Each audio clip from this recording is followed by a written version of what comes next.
So we have covered up to the carrier transport using diffusion, and then we also discussed the equilibrium Fermi level.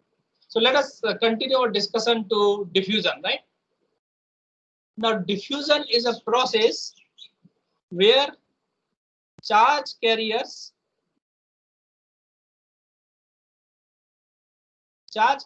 move, right, due to a special variation of gradient. So if there is a concentration gradient, the charge carriers will move, right? Now in which direction they will move? They will move from high concentration to low concentration areas, right? And how long they will move? They will move as long as gradient exists. So at the end, the gradient dp by dx or dn by dx should be 0, right? So unless the gradient is 0, they will keep moving. So this is why they move, how long they move, and what is the mechanism.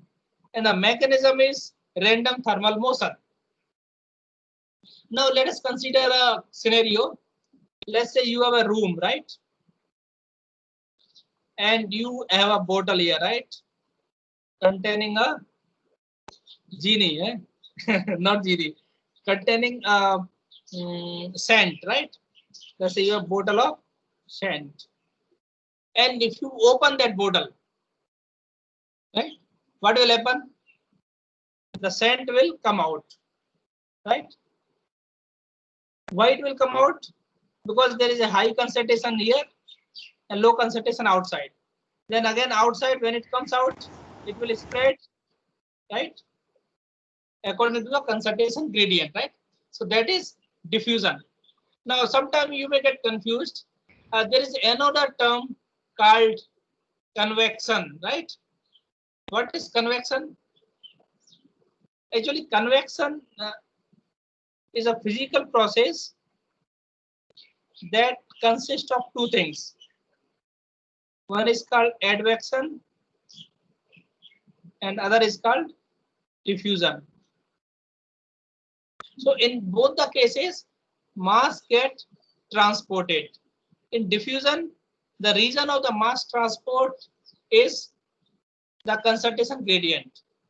In advection, the reason for mass transport is basically the medium which is carrying those particles is moving. For example, you have a river, right? So in river, water is flowing, right? Then you drop something here, that will also flow along with that water. Or you can consider this scent bottle again. If you have fan, right? So that air is flowing, right?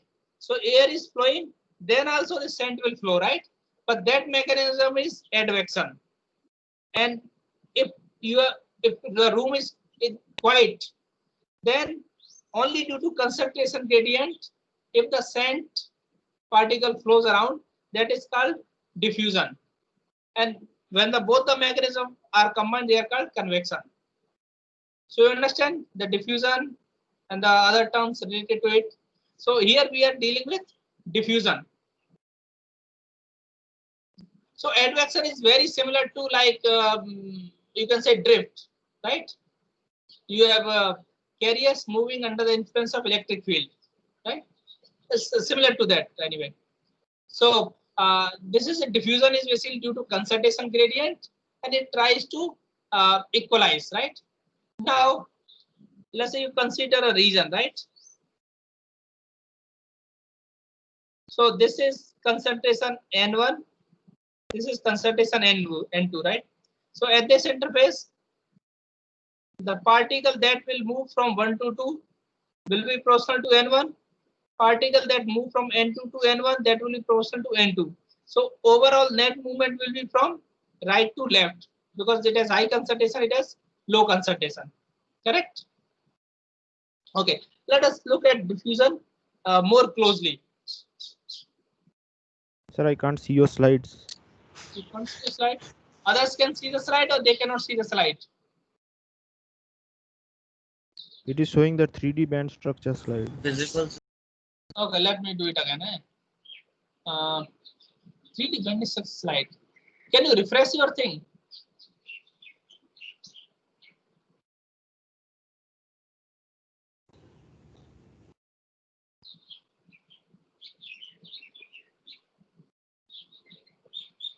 Okay, now is it okay? Yes, sir. Okay. Sir, So yeah. in diffusion, how is their concentration gradient? I didn't understand. As the lattice would be electrically neutral if nothing is no electric field etc. is applied. So how can there be a current due to diffusion? I didn't understand. Okay, that you will understand in coming slide. Okay. Yes, sir. Just wait for a couple of slides. Okay. So let's analyze the diffusion here. In one line, your answer is you can have doping, non-uniform doping, right? So you can have non-uniform doping, right? Or you have piece of semiconductor, you can inject carriers, right? So the injected carriers will basically diffuse. They will form some certain concentration gradient, right? And more details will follow. Sir, the Yeah. doping thing is okay. We can have a doping gradient, but actually, what force will be there? But that would be providing the diffusion current. No, diffusion current actually comes from random thermal motion. Sir, so net diffusion current should be zero always. As long as there is concentration gradient, there will be diffusion current. If concentration gradient is zero, then diffusion current will be zero. Okay, sir. Okay, I got You it. can see this picture, right? Yes, You sir. can see this picture. Let's say this is, let's consider 1D case only. This is X direction, right? So this position is X. This is X plus delta X or dx, right? So now if you consider here, now the random thermal motion, if we stick only to 1D, then half of the particle will go forward, half of the particle will go backward, right? So ny2 will go to x greater than x naught. So this is x naught plus, this is x naught plus delta x, right? So half of the particle will go to x higher than x naught, half of the particle will go to x less than x naught, right? Same thing will happen at x is equal to x naught plus delta x. So if you consider net movement, so net movement will be, let's say phi1 is the flux moving positive x direction, and phi2 is the flux moving in minus x direction. So you consider the middle plane here, right? So this plane ny2 will move to right side, and ny2 basically n at x naught plus dx, half will move to left side. So net flux will be phi1 minus phi2, right?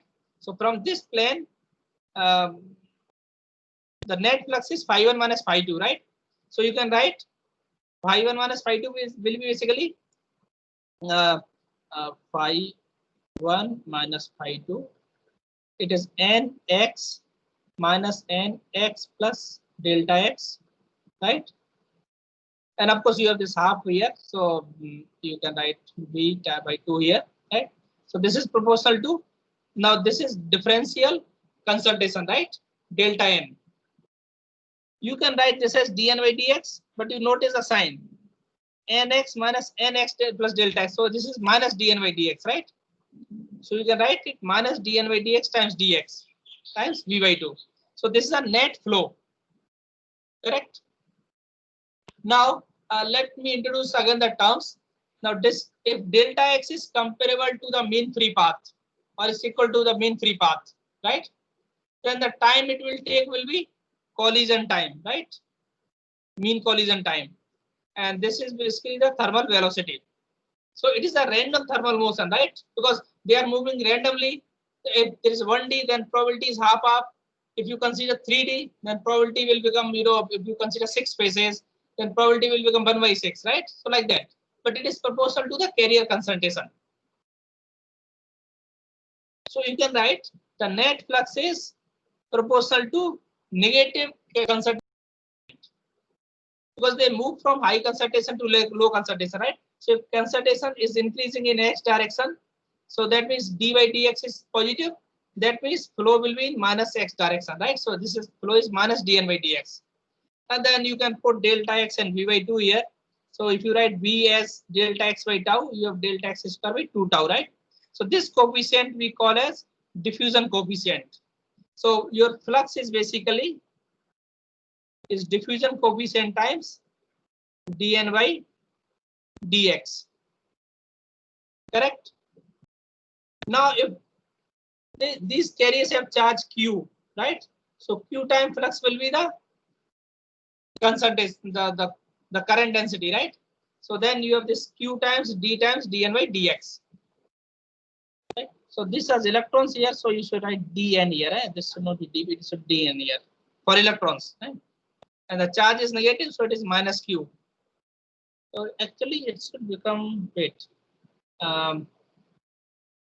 For holes is this ultra is there. So this should be px, like this. Okay, let us consider holes first. So holes will move from high concentration to low concentration. So their flux will be minus dp by dx. So you can write for holes you can write p here, right? So this is dp by dx, right? Minus dp by dx. The charge is positive, so the current density will become minus q d times dp by dx. Similarly, you can write for electrons, diffusion current due to electrons, you can write the charge is minus q, right? So minus q dn, and concentration is minus dn by dx. So this comes out to be plus q dn by dx. So you can differentiate these two expressions here. For hole, we have a minus sign there. For electron diffusion, we have a plus sign there. Right? So hole diffusion is because the flux is minus d by dx, right? Charge is positive. So current becomes positive charge times negative gradient. So effectively negative. For electrons, charge is negative and concentration gradient the minus dn by dx. So it becomes positive. So current actually flows in the direction of for positive gradient, current will flow in. So let's say these are electrons, right? So if the electron concentration is increasing, then electron will flow in this direction. That means current will be in positive direction. Similarly for holes, if holes are increasing, then holes will flow in negative direction and current will also be in negative direction. So that is shown pictorially here. This is for holes. If dp by dx is positive, holes will move in negative x direction and your current density due to holes will be minus q d times dp by dx. For electrons, if electron concentration is increasing, electrons will move in minus x direction and the current will be in plus x direction. So you q times dn by dx. Now diffusion coefficient dn and dp can be different because holes and electron have different mobility. They respond differently to the the force that acts on them, right? So this is the diffusion part, and drift part we have already discussed. If the field is in minus x direction, then electrons will move in plus x direction, holes will move in minus x direction, right? But in either case, the current flow will be in the same direction as the electric field, right? So for drift current, we have always same sign for both the electron and holes. It's q times concentration times mu e. So basically, you can summarize that drift is opposite velocity and parallel current.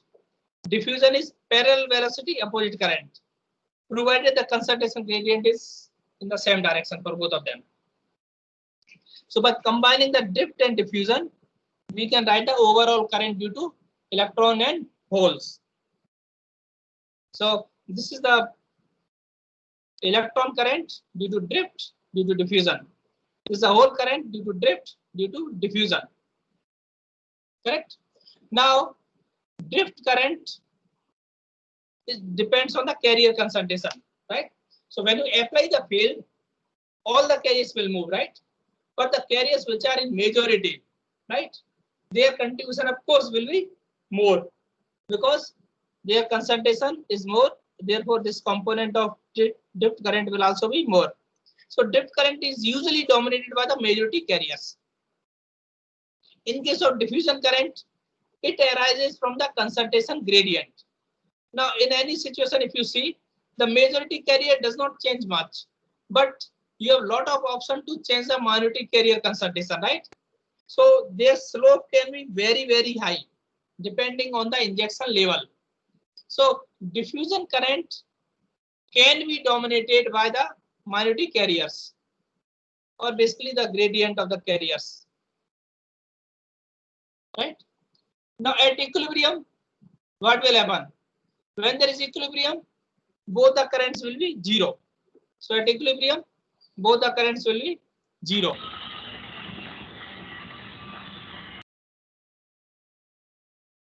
And if the current is zero, you can basically relate the electric field and the concentration gradient, right? So you have Q here. So you can write electric field can be for holes, basically it will be positive sign, for electrons it will be negative sign, right? So you can write electric field is dp by mu, d by mu, 1 by p, dp by dx, right? Then you can use further expression. You can recall what is the expression for carrier concentration in terms of energy levels. P is, you can write Ni exponential EI minus EF by KT, right? So there is another expression. P is equal to NB exponential EV minus EF by KT, right? So dP by dx will basically be the derivative of EI and EF or EV and EF, right? Correct. So you can relate this with the derivative of the energy levels also, right? That we will see in coming slide. Before that, let us consider an example where you have concentration gradient, right? And that concentration gradient is achieved by non-uniform doping, right? For example, you consider a material in X direction where the doping is increasing, right? So if the doping is increasing, what will happen? Let's say this is your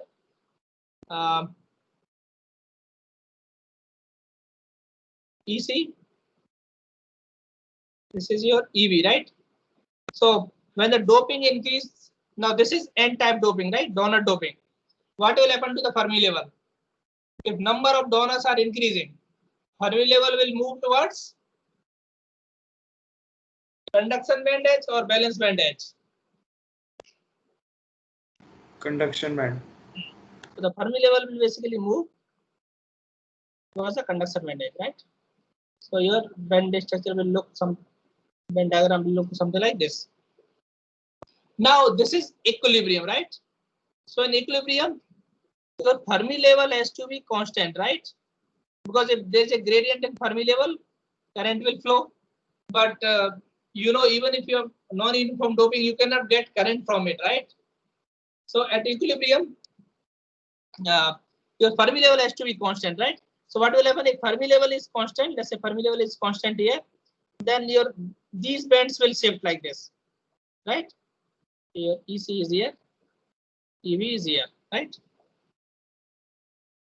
So you can see it here, correct?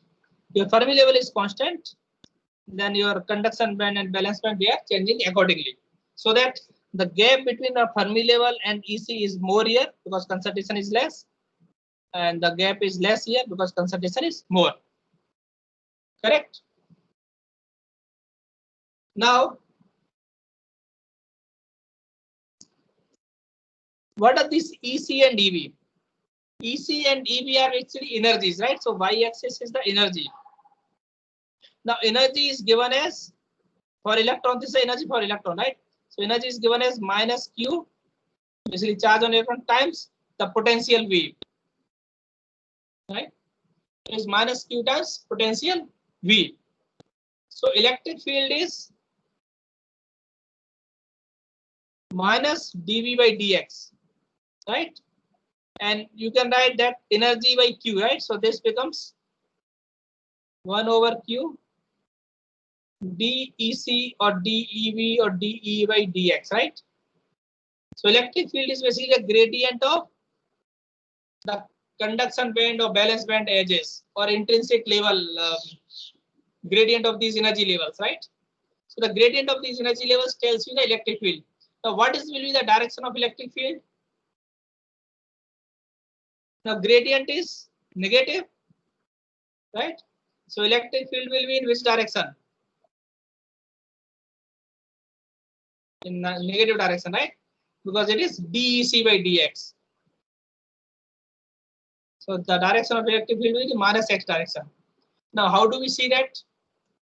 Because due to non-uniform doping, electrons are more here, electrons are less here, and these electrons will flow from high concentration to low concentration, and that is diffusion. Now when these electrons have diffused, what is remaining here?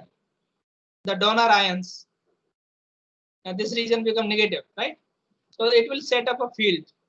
Now that the field that is set up, it will oppose the electron flow, because due to this field, electrons will move in positive x direction, right? So overall, what will happen in equilibrium? Drift current plus diffusion current, they will add up to 0, right? And you will have this expression for built-in electric field, right? Correct? Is it clear now?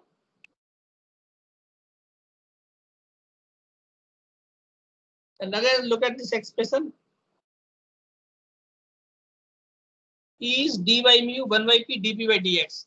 And when we substitute the expression for p, what do we get?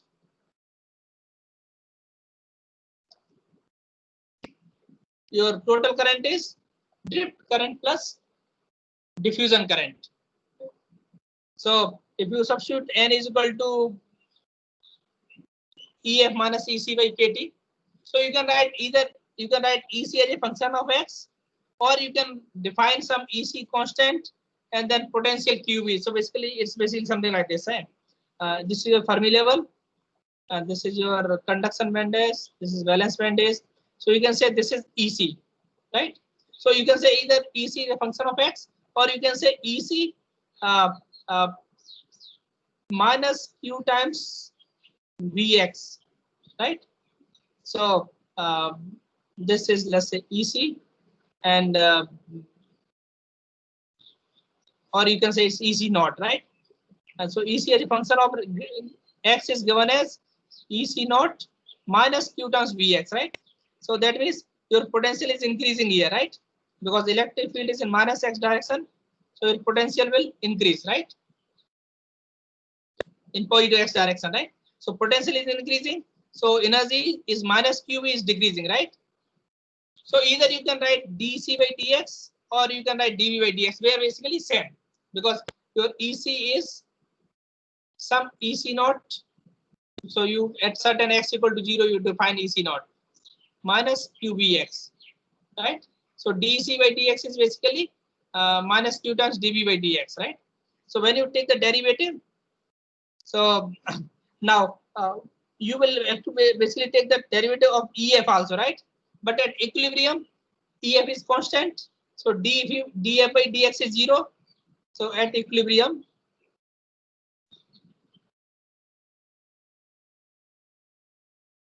dF by dx is 0. So you only have dC by dx, right? So that is basically electric field, right? So you can basically write dN by dx is minus QE by NKT. And when you substitute it in the expression, from this we got Now in case of electron, there is minus sign here, so minus dn by n un dn by dx.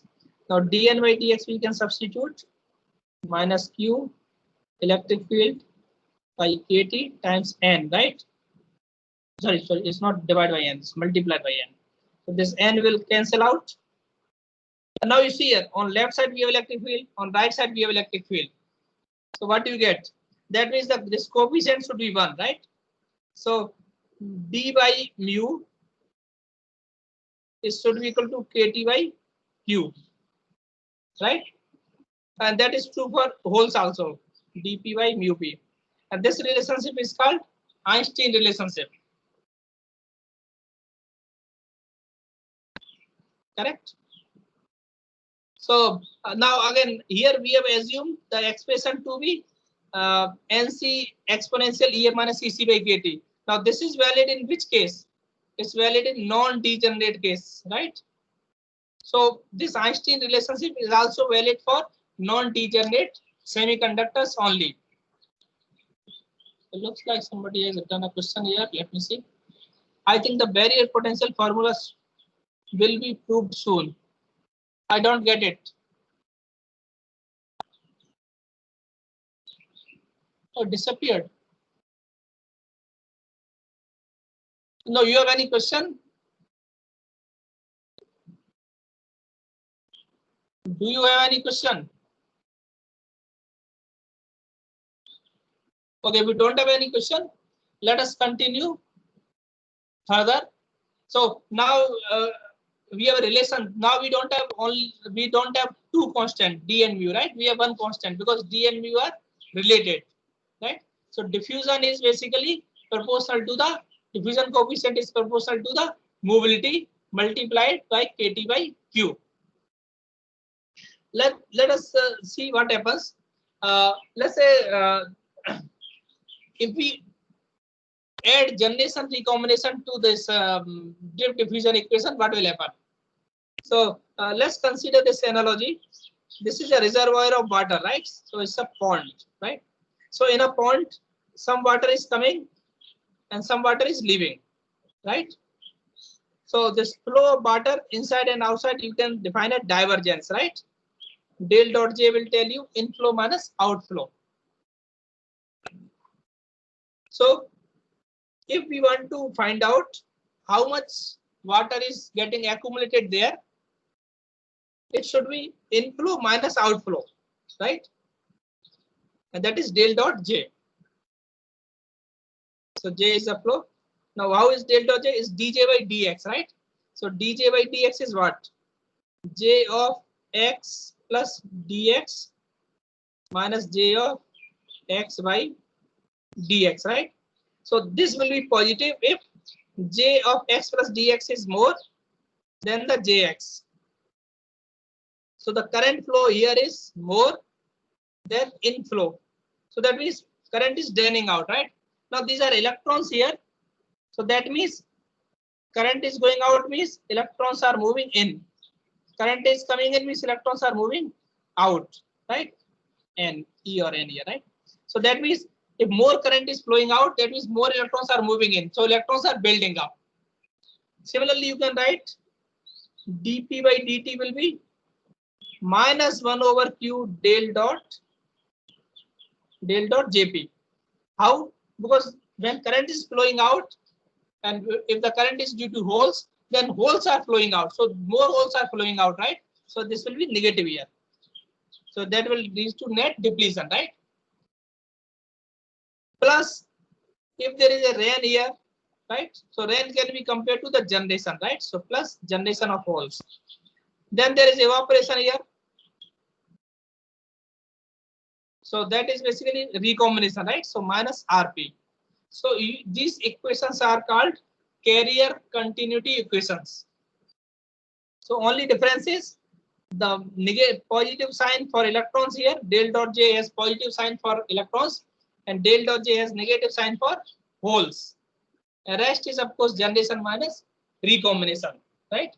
And this equation is called continuity equation, right? Let us look at more closely. For example, let's consider this 1D situation. Right? This is a 1D box, and this is length x, and this is x plus dx. So at x, the current flow is jx. At x plus dx is jx plus dx. So you can write dp by dt, right, is j at x minus j at x plus dx by dx, right? Now this is basically, if you see here, you can write minus dj by dx, right? So this can be written as minus dj by dx times dx or delta x, right? So you have minus dj by dx times delta. Now we have already derived this expression for recombination, right? Now recombination is excess carriers divided by recombination lifetime. Excess carrier divided by recombination lifetime. So of course here we have not included separate generation effect, right? There could be a separate generation effect, but this is net recombination, right? So where delta p and delta n are the excess carriers. So basically n and p are related like this. N is equal to n naught plus delta n. P is equal to p naught plus delta p, right? So if you substitute in the previous equation, because derivative of n naught and p naught will be 0, so dn by dt you can write d by dt of delta n, right? So that's what is done here. So d by dt of excess carriers is equal to the gradient of the current density and minus recombination, right? So this is the continuity equation. And at a steady state, what will happen to the J? At a steady state, J is same. The current that is flowing from x and x plus delta x, they are same because a steady state. So this derivative will be 0 in a steady state, right? So in a steady state, your delta J will be 0, right? So your carrier buildup basically will depend on minus delta p by tau or delta n by tau. It's a net recombination, right? So let's say due to some reason you have injected carriers, right? Somehow you have injected carriers, right? And it's in a steady state, right? So dn by dt will be taken care of by recombination rate because current is constant. You can see here. These are the continuity equation for electron. This equation you should remember, okay? So now whatever equation we will discuss, they will be a special case of these two equations, right? So this is called electron continuity equation.